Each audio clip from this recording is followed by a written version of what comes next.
नमस्कार, बहुत स्वागत है आपका डेली 24 भारत में। मैं हूं आपके साथ अनीता शर्मा। शुरुआत करते उत्तर प्रदेश की बड़ी खबरों से।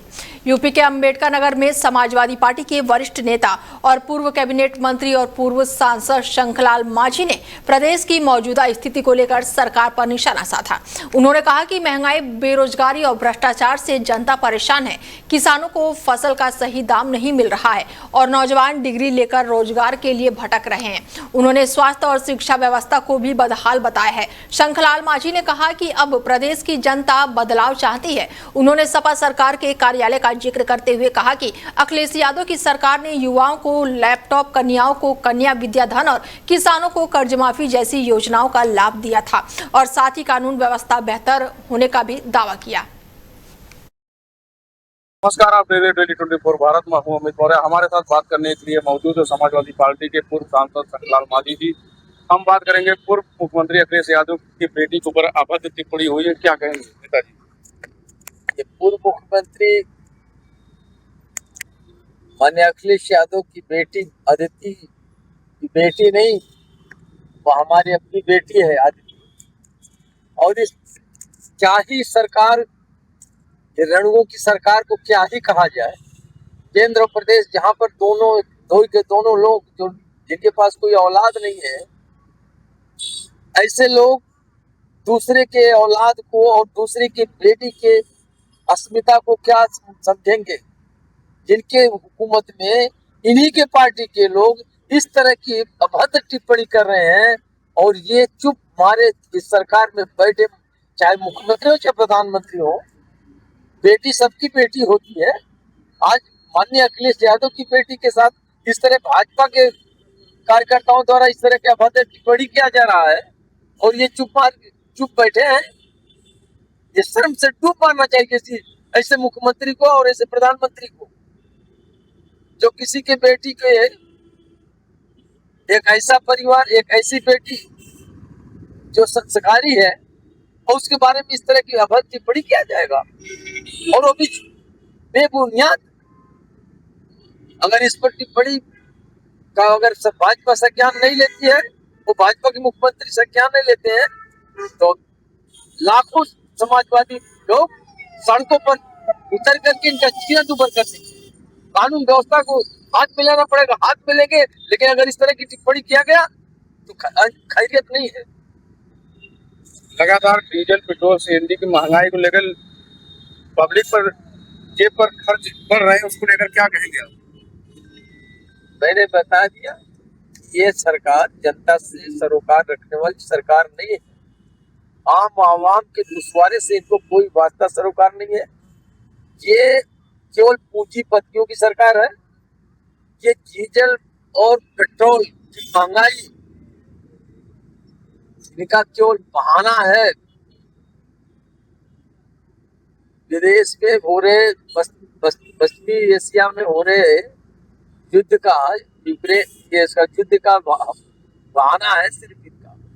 सच्चाई ये है कि डीजल और पेट्रोल की महंगाई का असली कारण केंद्र और प्रदेश में जो मोटा जीएसटी जो इनके खाते में जा रहा, सरकार ले रही है, ये डीजल और पेट्रोल की महंगाई इसके कारण है।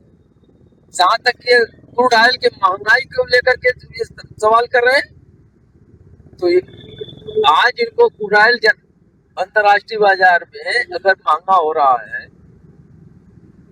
तो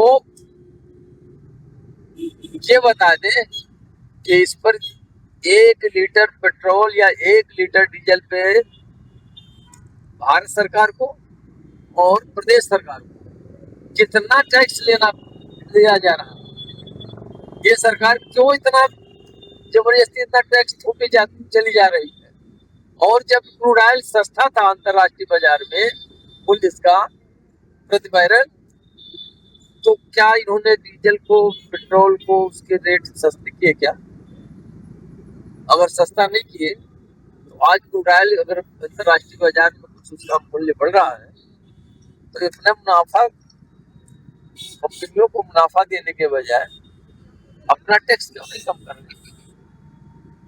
उनका घाटा, इनको घाटा दिखाई पड़ रहा है। इसलिए मैं कहना चाहता हूँ कि ये केंद्र सरकार या प्रदेश सरकार ये आम आवाम की दुश्वारी से कोई वास्ता सरोकार इनको नहीं है। इनका सरोकार है सिर्फ पूंजीपति इनके कैसे आगे बढ़े, इनकी लाभ कैसे मिले ज्यादा से ज्यादा, ये इसके लिए निरंतर प्रयास करने वाली सरकार है और आम जनता की आम दुश्वारी से इनमें कोई वास्ता सरोकार नहीं है। अम्बेडकर नगर में लूट जैसी घटनाएं बढ़ रही हैं। मालीपुर थाना क्षेत्र में पिस्टल लगाकर 12 लाख रुपए की लूट हुई, उसको लेकर क्या कहेंगे आप? ये जोगी जी महाराज का राम राज है, इसमें इस तरह के लूट कोई बड़ी चीज नहीं होती है। ये कहा जाता है ना, ये कहते हैं ना कि कानून का राज है। ये कानून का राज है, कानून का राम राज है। इसमें इनके लुटेरे हत्यारों की इसी तरह का छूट है, तभी तो ऐसा हो रहा है। जब अपराधी को अपराधीकरण इस तरह से किया जाएगा, जाति विशेष को लेकर के किया जाएगा, चाहे हत्यारा हो चाहे लुटेरा हो, तो इस तरह की बातें होती है। ये अपराधियों को राजनीतिक संरक्षण, इसलिए अपराधियों को मन में लेना पड़ा हुआ है और राजनीतिक संरक्षण वही देता है, वही दे रहा है जो आज सत्ता में। अम्बेडकर नगर से वहीं रामपुर के बिलासपुर पुलिस को बड़ी कामयाबी मिली है। तेलंगाना में एक कारोबारी के घर पर करीब 12 करोड़ रुपए के जेवरात चोरी करके नेपाल भाग रहे नेपाली नौकर दंपति और उनकी साली को पुलिस ने तेलंगाना पुलिस की मदद से गिरफ्तार कर लिया। आरोपी के कब्जे से करीब 7 किलो सोना और 1.5 किलो चांदी के जेवरात बरामद किए गए हैं। बताया जा रहा है कि आरोपी दंपति पिछले 1 महीने से कारोबारी के घर पर काम कर रहे थे और उन्होंने अपनी मेहनत से परिवार का भरोसा जीत लिया था और कारोबारी घर पर छोड़कर मुंबई गए हुए थे और इसी दौरान आरोपियों ने साली के साथ मिलकर वारदात को अंजाम दे डाला। फिलहाल पुलिस ने बड़ी कार्रवाई करते हुए आरोपियों को गिरफ्तार कर लिया है। पुलिस और तेलंगाना पुलिस के संयुक्त ऑपरेशन में 3 अभियुक्त गिरफ्तार हुए हैं। इनके पास से कुल बरामदगी जो हुई है, सोना लगभग 7 किलो, चांदी 1 किलो। इनकी अनुमानित कीमत तकरीबन 12 करोड़ आंकी गई है। थाना गाचीवाली साइबराबाद कमिश्नरेट में एक अभियोग पंजीकृत हुआ था 7/6/2026 को, जिसमें वहाँ की टीम लगातार प्रयासरत थी। उनके द्वारा हमारे साथ में इनपुट शेयर किया गया और उनके साथ में हमारी टीमों ने लगातार इसमें प्रयास कर रही थी, चेकिंग कर रही थी। चेकिंग के दौरान ये अभी गिरफ्तार हुए हैं। इनसे ये सारे माल की बरामदगी हुई है। कहाँ पर चोरी करी थी? थाना गाचीवाली में जगह है। कोई दुकान था या मकान था? नहीं, मकान था। उनके यहाँ पर ये नौकर थे। किस तरह से चोरी को अंजाम दिया था और इनका मेन सरगना कौन? ये 1 महीने पहले उनके घर पर काम लिए थे और पति पत्नी दोनों वहाँ काम कर रहे थे। कमल और बिमला ये दोनों वहाँ काम कर रहे थे। कल्पना जो कमल की साली है, ये अमेठी के जगदीशपुर कोतवाली क्षेत्र के हारीमऊ गांव में अचानक विद्युत ट्रांसफार्मर फटने से अफरा तफरी मच गई। तेज धमाकों की आवाज सुनकर ग्रामीणों में दहशत फैल गई और देखते ही देखते ट्रांसफार्मर धू धू करके जलने लगा। घटना के पास मौजूदा लोगों ने ट्रांसफार्मर में लगी आग का वीडियो बनाकर सोशल मीडिया पर वायरल कर दिया। आग लगने के बाद से इलाके में कुछ समय के लिए हड़कंप की स्थिति बन गई। फिलहाल मामले की सूचना बिजली विभाग को दे दी गई है। कुशीनगर क्षेत्र के गांव में बैनर फाड़ने से मना करने को लेकर विवाद जो है वो बढ़ गया है और इस विवाद के बाद से बुजुर्ग की मौत का मामला भी सामने आया है। घटना के बाद से इलाके में तनाव का माहौल बना हुआ है और घायल बुजुर्ग को अस्पताल ले जाया गया है, जहां पर डॉक्टरों ने उन्हें मृत घोषित कर दिया। मृतक की पहचान जो है राम भजन गिरी के रूप में हुई है। परिजनों ने दूसरे समुदाय के कुछ युवकों पर मारपीट करके हत्या करने का आरोप लगाया। वहीं दूसरे पक्ष का दावा है कि बुजुर्ग की मौत करंट लगने से हुई है। मामले की संवेदनशीलता को देखते हुए मौके पर 3 थानों की पुलिस मौजूद है। क्षेत्र चौरा खास में एक सूचना अभी प्राप्त हुई है कि एक बुजुर्ग व्यक्ति थे, लगभग 65 साल की उम्र थी, गिरी थे। इनके बगल में ही एक व्यक्ति जिसका नाम जो प्रथम दृष्टि आ रहा है साहिल नाम आ रहा है और एक दूसरे व्यक्ति का भी नाम बताया जा रहा है कि जो साथ में है और जो मृतक हैं उनकी पत्नी भी वहाँ पे दुकान में थी। जो एक बिजली का पोल था उसमें प्रथम दृष्टया जो बात आ रही है कि पोस्टर वो फाड़ रहे थे, जिसका इनके द्वारा मना किया गया उसके क्रम में जो है जो अभियुक्त पक्ष है उनके द्वारा धक्का दिया गया, जिससे जो है वो अनकॉन्शियस हो गए और क्रमशः जो है उनकी मृत्यु हो गई। शव को जो है पीएम हेतु मोर्चरी भिजवाया गया है। परिजन मेरे द्वारा घटनास्थल का निरीक्षण कर लिया गया है। परिजनों को तहरीर के लिए बताया गया है। तहरीर प्राप्त कर शीघ्र अतिशीघ्र जो है अभियोग पंजीकृत किया जाएगा। अभियुक्तों की गिरफ्तारी के लिए जो है 5 टीमें गठित।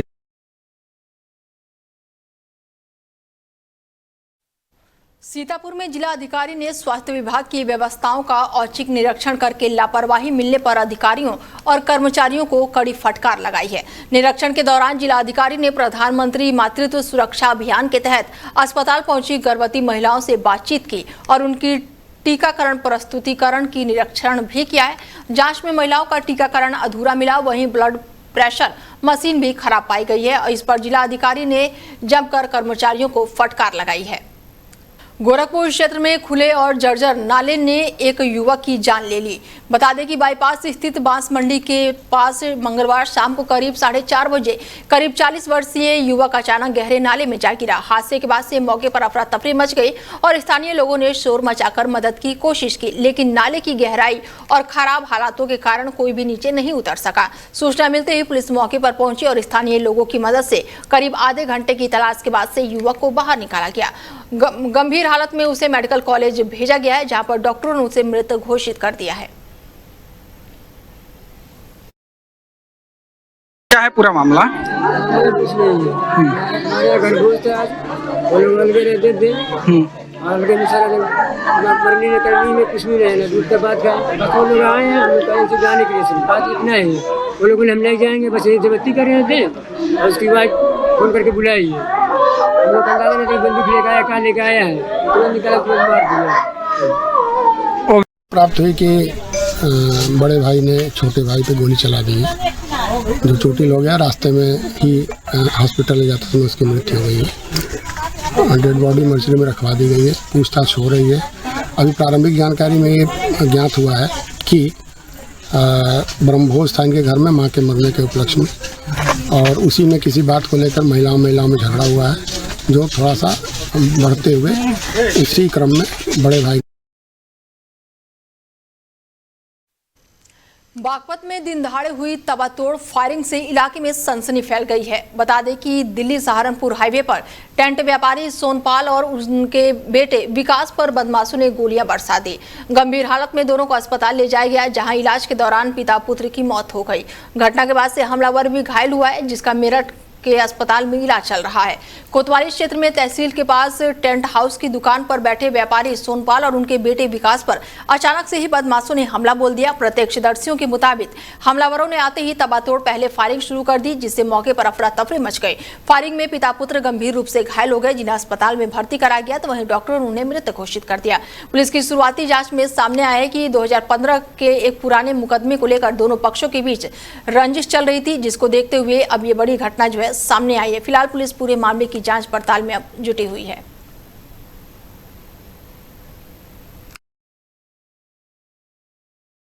सर्वप्रथम यहाँ मौके पे हमारे मंडलायुक्त श्री भानु गोस्वामी साहब, हमारे डीआईजी श्री कलानिधि देवतानी साहब, जिला अधिकारी बागपत श्रीमती स्मिता लाल साहब और एसपी बागपत सूरज राय, एसपी शामली नरेंद्र प्रताप सिंह और पूरी टीम पहुंची है। ये घटनाक्रम जो है वो लगभग 6 बजे के आसपास थाना क्षेत्र बड़ौत में हुआ है। इसमें आज 9/6/2026 को जो है वरुण पुत्र बाबू राम जो है, जो निवासी है यहाँ लोहारी के थाना बड़ौत के, वो और उनके साथी ने आके जो द्वितीय पक्ष है सोहन लाल पुत्र श्री कृष्ण प्रकाश और दीपू पुत्र सोहन लाल, जो निवासी कस्बा बड़ौत के हैं, उनके बीच में कोई 10 साल पुरानी मुकदमा चल रहा था, उसको लेके विवाद था। उसमें आके ये जो व्यक्ति है वरुण पुत्र बाबू राम, ये आके गोली चलाया है, जिसमें हमारे 2 लोग जख्मी हो गए। जख्मी होने वालों का नाम है श्री सोहन लाल पुत्र कृष्ण प्रकाश और दीपू पुत्र सोहन लाल विकास और इनको तत्कालिक रूप से जो है अस्पताल ले गए। अस्पताल ले जाने पे इनको मृत घोषित किया गया है। हमारे एसपी साहब की तरफ से लगभग 10 टीमें बनाई गई हैं। एसपी शामली जो पूर्व में यहाँ पे तैनात थे वो भी मौजूद हैं और सभी लोग यहाँ पर लगे हैं कि जिन्होंने घटना की है उसको बहुत जल्दी कानून की गिरफ्त में लाया जाए और उनके साथ सख्त कार्रवाई की जाएगी। परिजनों आपने वार्ता की, क्या मांग थी परिजनों जो है बहुत दुखी है, स्वाभाविक है। पूरा प्रशासन, हमारे मंडलायुक्त साहब, हमारे डीएम साहब, सारा प्रशासन उनके साथ खड़ा है। उनकी इस दुख बड़ी घटना में जो है सभी लोग हम लोग साथ खड़े हैं। सर्वप्रथम यहाँ मौके पे अमरोहा के हसनपुर क्षेत्र से गुजर रहे गंगा एक्सप्रेसवे पर बुधवार को एक भीषण सड़क हादसा हो गया। तेज रफ्तार कार अनियंत्रित होकर डिवाइडर से जा टकराई, जिससे कार में सवार 8 लोग गंभीर रूप से घायल हो गए। हादसे के बाद से मौके पर अफरा तफरी मच गई। हादसे की सूचना मिलते ही आसपास के ग्रामीण और स्थानीय लोग मौके पर पहुंच गए। लोगों ने तुरंत ही एम्बुलेंस को सूचना दी, जिसके बाद सभी घायलों को अस्पताल में पहुंचाया गया। डॉक्टरों की निगरानी में घायलों का इलाज जारी है और सभी की हालत गंभीर बताई जा रही है। फिलहाल पुलिस जो है वो पूरे मामले की जांच पड़ताल में जुटी हुई है। वहीं बहराइच में भीषण सड़क हादसे का मामला सामने आया है, जहां पर रोडवेज बस और ट्रक की आमने सामने जोरदार भिड़ंत हो गई और आधा दर्जन से अधिक यात्री घायल हो गए, जबकि 3 लोगों की हालत गंभीर बताई जा रही है। हादसे के बाद से मौके पर चीख पुकार और अफरा तफरी मच गई। जानकारी के मुताबिक लखनऊ से रोडवेज बस जा रही थी और इसी दौरान ट्रक से जोरदार टक्कर हो गई। टक्कर इतनी भीषण थी कि बस और ट्रक दोनों बुरी तरह से क्षतिग्रस्त हो गए।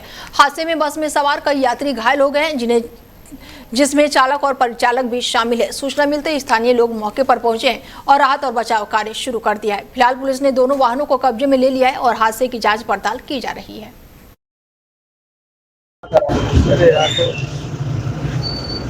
सर, एक बस और ट्रक में भिड़ंत हुई है, इसमें कुछ कैजुअलिटी हुई है। आज आप अस्पताल पहुंचे।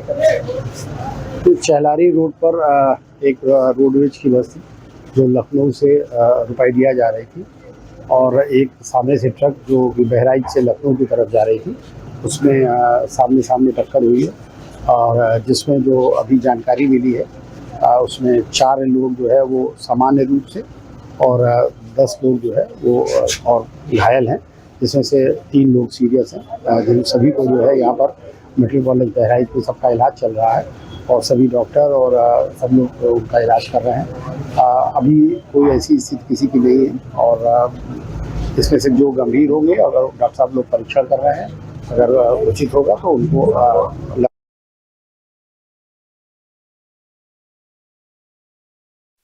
ललितपुर में अवैध लकड़ी कटान के खिलाफ प्रशासन और पुलिस ने बड़ी कार्रवाई की है। तालबेहट क्षेत्र में लकड़ी से भरे ट्रक को भागते समय पकड़ लिया गया है, जिससे लकड़ी माफियों में हड़कंप मचा हुआ है। बताया जा रहा है कि एक तरफ प्रशासन वृक्षारोपण अभियान चला रहा है, वहीं दूसरी ओर हरे भरे पेड़ों का अवैध कटान लगातार जारी है। सूचना मिलने पर तालबेहट एसडीएम, वन विभाग और पुलिस की टीम मौके पर पहुंची हुई है और जाँच पड़ताल शुरू कर दी है। मामले में सक्रिय लकड़ी माफियों के रफा दफा के प्रयास की भी चर्चा है। फिलहाल पुलिस और वन विभाग पूरे मामले की जांच में जुटा हुआ है। अमेठी में सरकार की महत्वाकांक्षी हर घर जल योजना ठेकेदारों की लापरवाही की भीड़ चढ़ता हुआ नजर आ रहा है। अमेठी कस्बे के गायत्री नगर मोहल्ले में कटरी गांव में 2 साल से अधिक समय बीतते जाने के बावजूद भी योजना का काम अधूरा पड़ा हुआ है, जिससे लोगों को भीषण गर्मी से पानी की समस्या का सामना करना पड़ रहा है। आरोप है कि ठेकेदारों की लापरवाही के चलते पानी की पाइपलाइन आज तक सही तरीके से दुरुस्त नहीं हो सकी है। वहीं पानी की टंकी का निर्माण कार्य भी अधूरा पड़ा हुआ है। स्थानीय लोगों का कहना है कि पाइपलाइन से फर्जी तरीके से पानी का दोहन हो रहा है, जबकि घरों तक पानी नहीं पहुंच पा रहा है।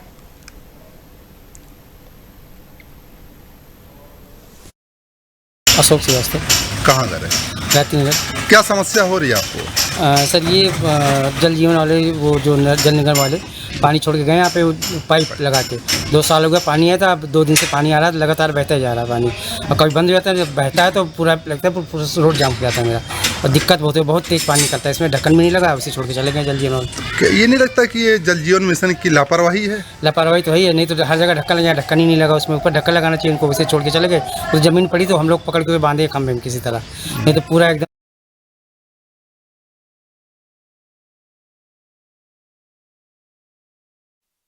फिरोजाबाद में थाना दक्षिण पुलिस को बड़ी सफलता मिली है। पुलिस ने मुठभेड़ के दौरान 15,000 रुपए के इनामी अंतर्राज्यीय चोर आदिल उर्फ कादिर को गिरफ्तार कर लिया है। मुठभेड़ में बदमाश के पैर में गोली लगी है, जबकि उसका साथी मौके से फरार हो गया है। पुलिस को मुखबिर की सूचना के आधार पर पुलिस ने बड़ी कार्रवाई की। चेकिंग के दौरान पुलिस ने उनको रोकने का प्रयास किया, लेकिन बदमाशों ने खुद को घिरता देखकर पुलिस पर फायरिंग कर दी। फिलहाल पुलिस ने बड़ी कार्रवाई करते हुए उनको गिरफ्तार कर लिया है।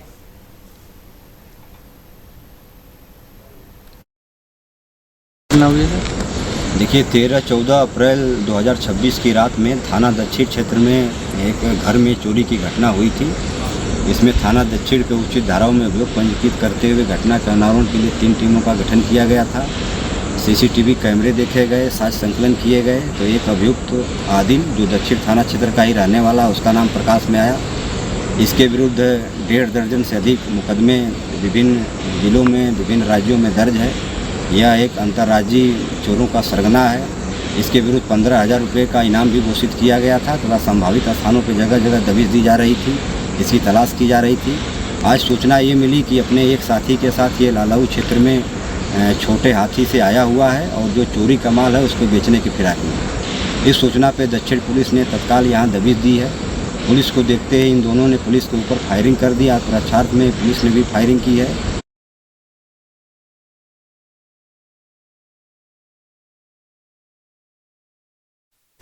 फिरोजाबाद में थाना टुंड्रा पुलिस ने मुठभेड़ के दौरान 2 अंतरजनपदीय वाहन चोरों को गिरफ्तार किया है और पुलिस कार्रवाई में एक बदमाश के पैर में गोली लगी जबकि दूसरा आरोपी मौके से दबोच लिया गया है।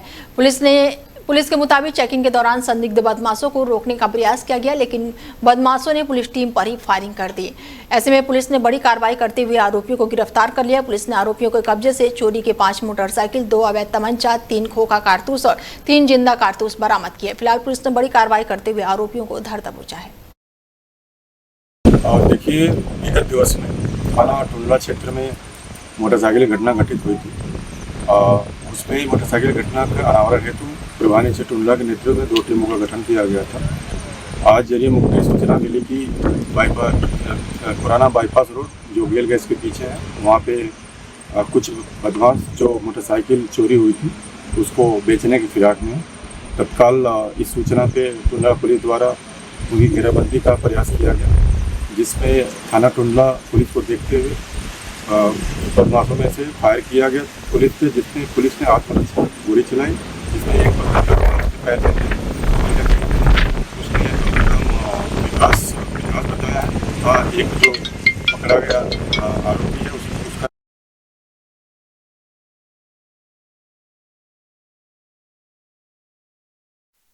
नीट परीक्षा पेपर लीक मामले को लेकर 12 जून को लखनऊ के इको गार्डन में प्रदर्शन किया जाएगा। कांग्रेस जनता पार्टी के संस्थापक अभिजीत दीपके ने सोशल मीडिया पर वीडियो जारी करके प्रदर्शन में शामिल होने की जानकारी दी है।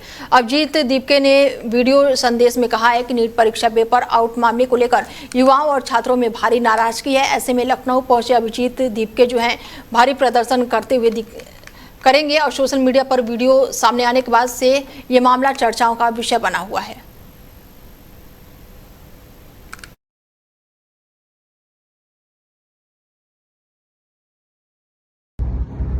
हेलो एवरीवन, मैं 12 तारीख को उत्तर प्रदेश आ रहा हूँ। लखनऊ में इको गार्डन में जो प्रोटेस्ट होने जा रहा है उसमें मैं खुद शामिल होने आ रहा हूँ, जहाँ पर पेपर लीक के खिलाफ हम आवाज उठाएंगे और जिन छात्रों की आवाज को दबाने की कोशिश की जा रही है सरकार द्वारा, उसके खिलाफ भी हम आवाज उठाएंगे। तो आइए हम सब एक साथ आते हैं इको गार्डन लखनऊ में 12 तारीख को।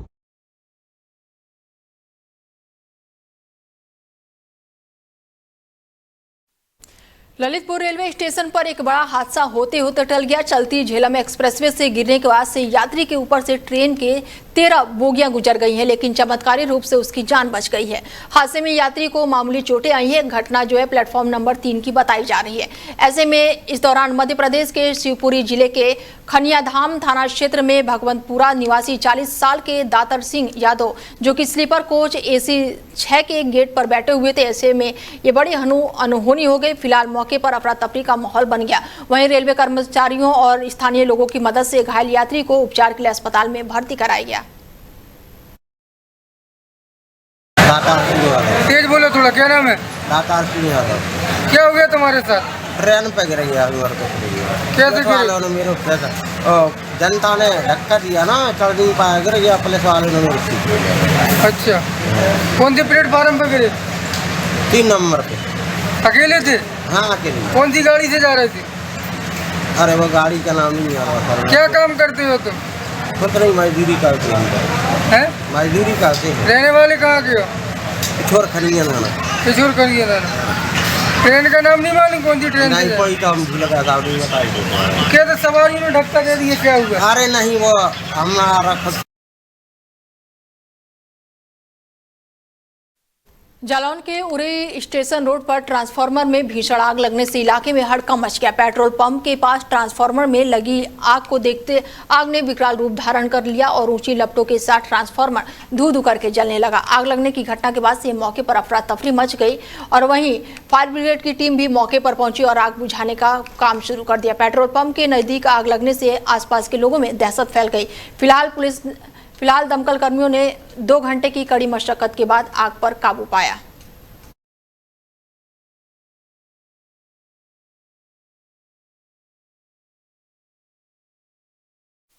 वहीं जालौन के कोचनगर क्षेत्र में एसीएमओ अरविंद भूषण ने निजी अस्पतालों और समुदाय स्वास्थ्य केंद्रों का निरीक्षण किया। निरीक्षण के दौरान मां सिंहविहीन मल्टी स्पेशलिस्ट पैथोलॉजी पर छापेमारी की, जहां पर जरूरी दस्तावेज नहीं मिलने पर नोटिस भी जारी किया गया। एसीएमओ अरविंद भूषण निरीक्षण के दौरान मां सिंहवाहिनी मल्टी स्पेशलिस्ट पैथोलॉजी पहुंचे, जहां पर उन्होंने औचक निरीक्षण किया और कई दस्तावेजों की भी जांच की। इसके बाद से एसीएमओ ने नोटिस जारी किया और 3 दिन के भीतर सीएमओ कार्यालय में सभी जरूरी कागजात प्रस्तुत करने के भी निर्देश दिए। क्या नाम है आपका? जी मेरा नाम डॉक्टर अरविंद भूषण है, मैं नोडल हूँ हॉस्पिटल पंजीकरण का। अच्छा, क्या आज कोच में क्या कार्रवाई की गई? आज कोच ब्लॉक में सूचनाओं के आधार पर मैं कई हॉस्पिटल चेक करने निकला था। उसमें से एक हॉस्पिटल जो सामने आपके लिखा हुआ है मां सिंहवाहिनी, ठीक है, dental care centre multi specialist भी लिखा हुआ है, इसका मैंने निरीक्षण किया गया। इसमें पंजीकरण नहीं दिखा पाए, ठीक है, और ना ही साथ डॉक्टर मिले, सिर्फ संचालक यहाँ पर मिले हैं जिन्होंने बताया कि हमने करवाने के लिए कोशिश की थी लेकिन हो नहीं पाया था। फिर भी ये संचालित हो रहा था, इस पर क्या कार्रवाई?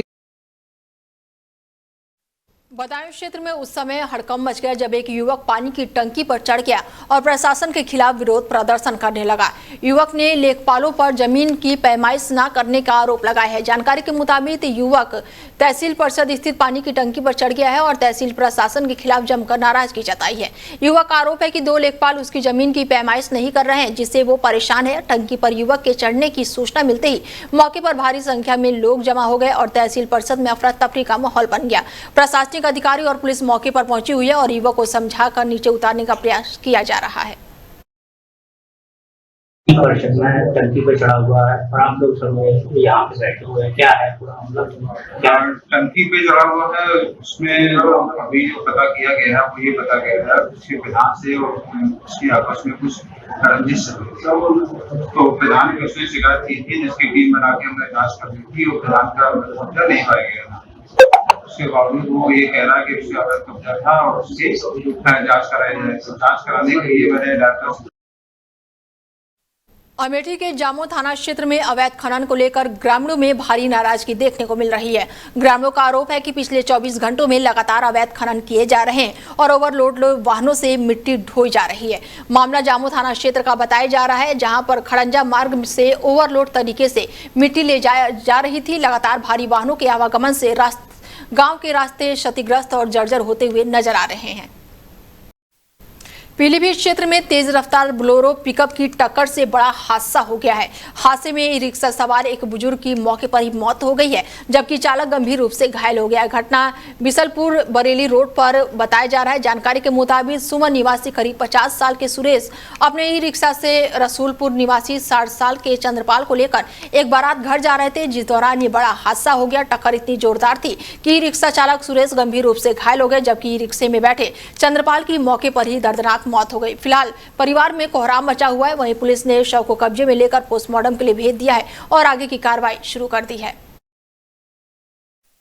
पीलीभीत के बिसलपुर क्षेत्र में तेज रफ्तार अज्ञात वाहन की टक्कर से घायल युवक की इलाज के दौरान मौत हो गई है। घटना के बाद से परिवार में मातम पसरा हुआ है, जबकि पुलिस फरार वाहन चालक की तलाश में जुटी हुई है। बिसलपुर नगर के मोहल्ला निवासी 35 साल के साजिद उर्फ जॉन रविवार सुबह करीब 3:30 बजे घर से रेता बजरी की गाड़ी उतारने के लिए निकले हुए थे। बताया जा रहा है कि जैसे वो सड़क पर पहुंचे, विद्यालय के पास पहुंचे, जहां पर सामने से आ रही तेज रफ्तार अज्ञात वाहन उन्हें जोरदार टक्कर मार दी। हादसे में साजिद गंभीर रूप से घायल हो गए और सड़क पर गिर गए। परिजनों की मदद से उन्हें अस्पताल में भर्ती कराया गया, जहां इलाज के दौरान उनकी इलाज हुआ और जिसके बाद से उनकी मौत हो गई। युवक की मौत के बाद से परिवार में कोहराम मचा हुआ है। वहीं पुलिस ने शव को कब्जे में लेकर पोस्टमार्टम के लिए भेज दिया है।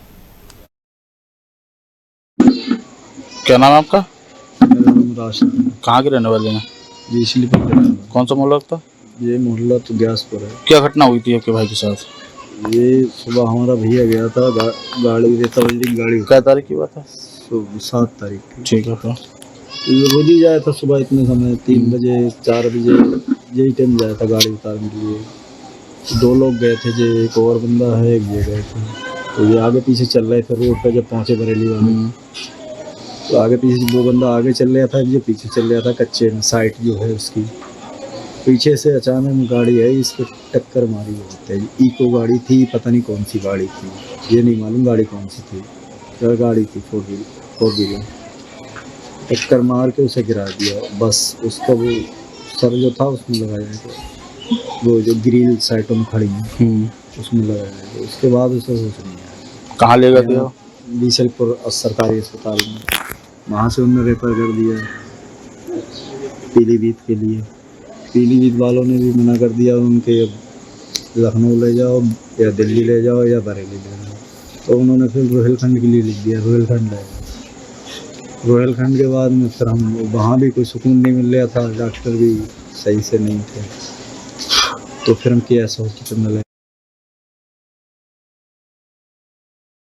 फिलहाल बुलेटिन में मेरे साथ इतना ही। दीजिए इजाजत, नमस्कार।